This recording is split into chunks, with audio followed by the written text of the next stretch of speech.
खबर राजस्थान के पाली से है, जहां पर शिक्षा विभाग की ओर से राजकीय विद्यालयों में चल रहे औचक निरीक्षण के तहत विभागीय अधिकारियों द्वारा शनिवार को राजकीय विद्यालयों का निरीक्षण किया गया। इसी क्रम में अतिरिक्त जिला शिक्षा अधिकारी प्रारंभिक तेज सिंह पवार ने राजकीय उच्च प्राथमिक विद्यालय गुड़ागंगा, महात्मा गांधी राजकीय विद्यालय कारवाड़ा, गुंडासरी, कुंडाल, चामुंडेरी, राणावतान आदि विद्यालयों का निरीक्षण किया।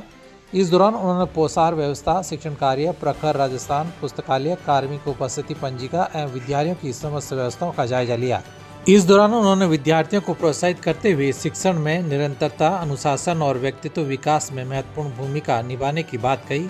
इस मौके पर भोपाल सिंह, रघुवीर सिंह, संजय कुमार, निशा शर्मा, माणक चंद, जितेंद्र कुमार, विनोद परिहार, सुरेश कुमार, दीपक चौहान आदि मौजूद रहे।